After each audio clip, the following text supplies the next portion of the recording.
Jak nauczyć się rysować? Czy z tym trzeba się urodzić, czy można to sobie wypracować? Współprowadzę naszą szkołę rysunku już prawie 10 lat i dość często słyszę takie pytania. Postanowiłem dziś zebrać swoje obserwacje z tego czasu i pokazać Wam, jakie konkretne etapy najczęściej pokonuje się w rozwoju twórczości rysunkowej.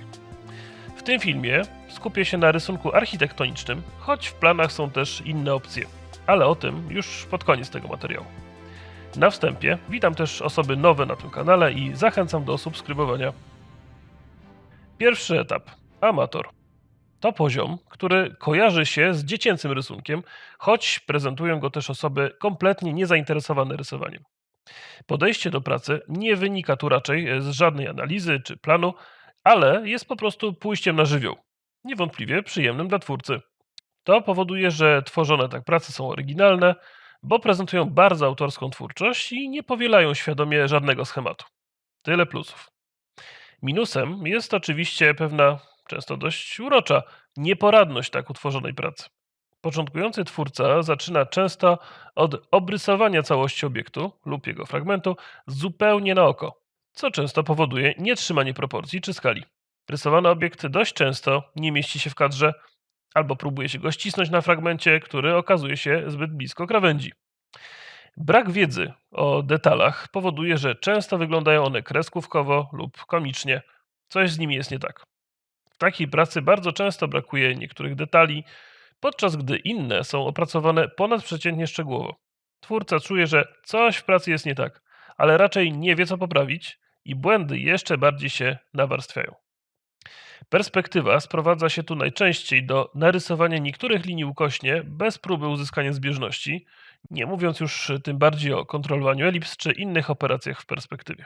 Taka praca jest też na ogół prowadzona dość jednorodną kreską, a w tym przypadku dużo za mocną, choć bywają też warianty zaszarzone. Cieniowanie podobnie jest dość wybiórcze i uproszczone. Plamy często składają się z brudnawego i dziurawego kreskowania, wychodzącego poza wcześniej nakreślone obrysy.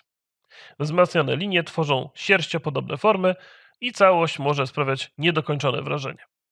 Nie chciałbym, bardzo bym nie chciał, żeby to wszystko zabrzmiało jak naśmiewanie się z początkujących rysowników czy trollowanie rysunkowych amatorów. Sam raczej tak rysowałem, mając kilka lat.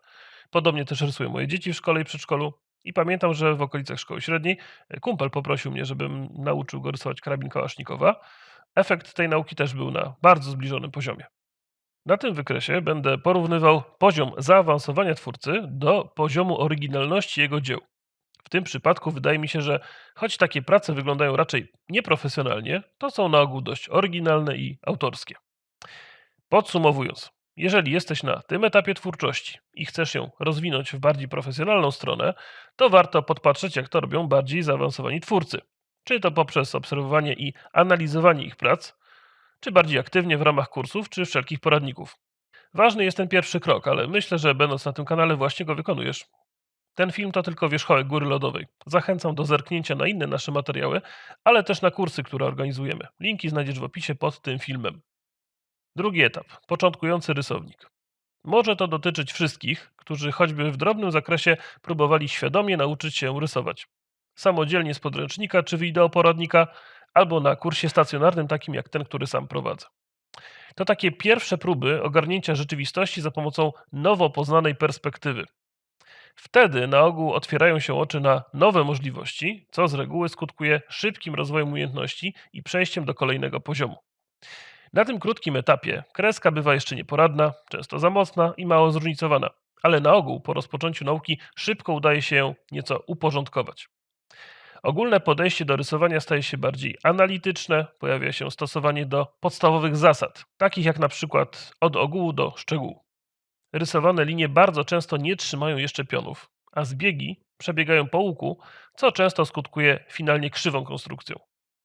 Próby wdrażania nowych zasad powodują, że ogólna konstrukcja przeważa nad detalem.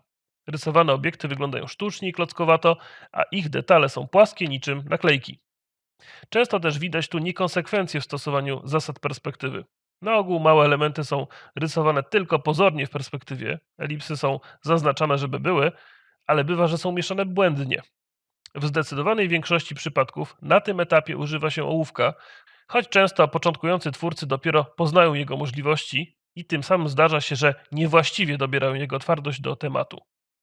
Cieniowanie na tym etapie bardzo często bywa jeszcze brudne i niedopasowane do zbiegów, co może tworzyć niechciane efekty przełamania perspektywy. Na ogół też takie rysunki zajmują zaskakująco dużo czasu, jak na efekt finalny.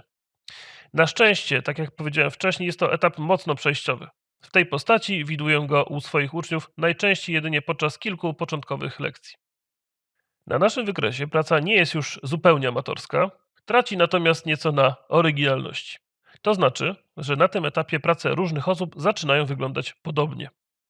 Podsumowując, na tym etapie poznasz mnóstwo nowych możliwości, ale napotkasz też wiele trudności.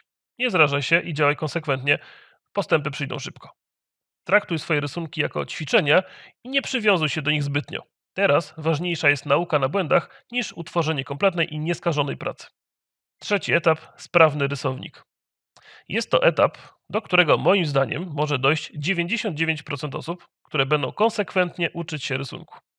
Praca jest prowadzona w oparciu o wiele linii pomocniczych, prawdziwych pionów i równych linii do zbiegu.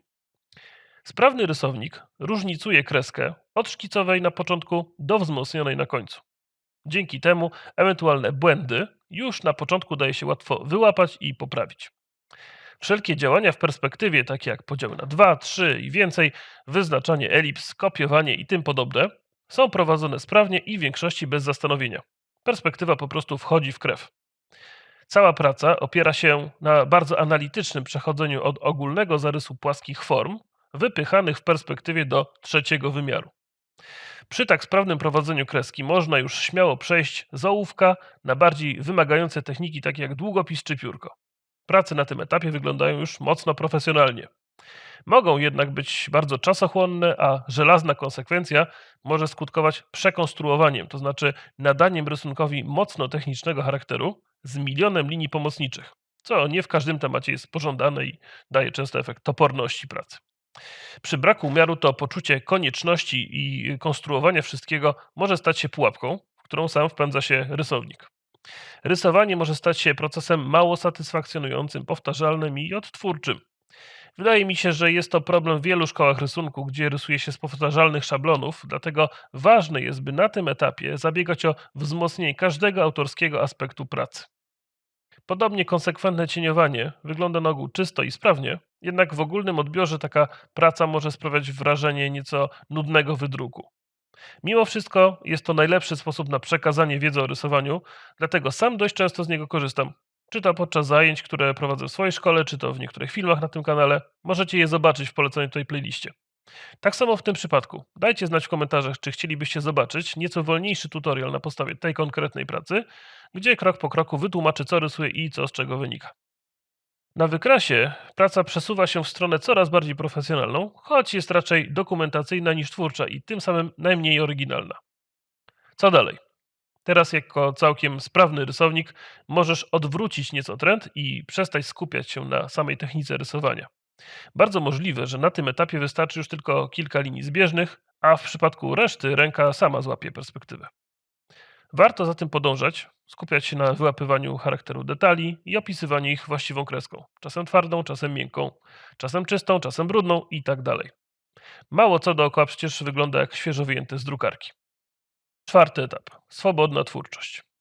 Rysowanie w tym stylu jest przede wszystkim bardzo przyjemne. Wymagane jest to oczywiście intuicyjne wyczucie perspektywy, dzięki czemu można zredukować konstrukcję do kilku głównych linii pomocniczych.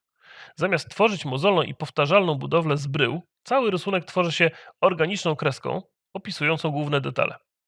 Ślizganie się od detalu do detalu daje swobodę działania. Takie podejście jest też dużo szybsze, a praca wygląda znacznie bardziej naturalnie. Na tym etapie ciężej wyłapać czy poprawić podstawowe błędy, takie jak zaburzenie pionów czy problemy ze zbiegami, choć raczej ze względu na intuicyjne wyczucie zdarzają się one raczej rzadko. Większa swoboda to też bardziej twórcze podejście do tematu oraz możliwość korzystania z dowolnych technik rysunkowych, od ołówka i kredki, przez długopis i pióro, do flamastrów i akwareli.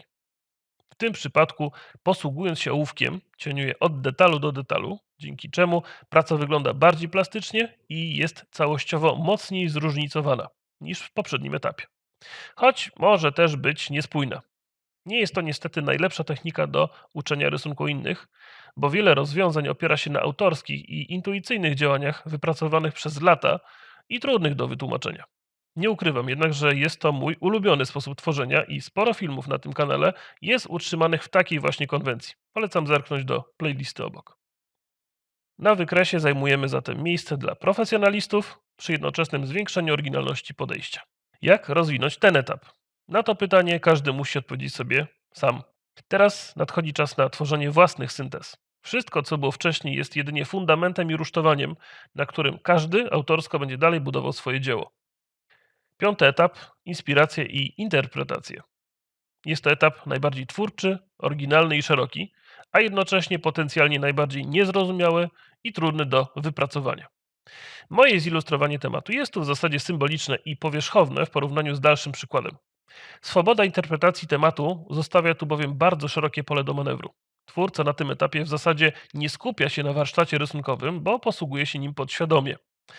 Wartość i jakość działania przejawia się tu raczej w wykorzystywaniu zaobserwowanych cech rysowanych obiektów do bawienia się konwencją, twórczych przekształceń, syntez i interpretacji, świadomego wyolbrzymiania wybranych cech i niwelowania innych. W wielu przypadkach taka mocno zindywidualizowana twórczość dociera do wąskiego grona odbiorców, u większości budząc zaskoczenie czy niezrozumienie, ale może też być bardzo inspirująca dla innych. Dobrym przykładem może tu być twórczość malarska Zdzisława Beksińskiego. Czujemy tu echa obserwacji rzeczywistości, przekształcone jednak także tworzą bardzo oryginalne autorskie uniwersum i styl inspirujący kolejne pokolenia twórców. Na naszej skali osiągamy maksimum profesjonalizmu, jeśli tak to można nazwać, i jednocześnie wyżyny oryginalności, czego życzę zarówno Wam widzom, jak i sobie. Omówione etapy są oczywiście moją subiektywną oceną, a granice między nimi mogą być bardzo płynne. Przykłady są też pewnie nieco przerysowane. Skupiałem się tu na wąskim aspekcie rysunku architektonicznego, ale jeżeli ten film Wam się spodoba, to możemy jeszcze opracować analogiczne, opisujące w ten sposób na przykład rysowanie ludzi czy natury.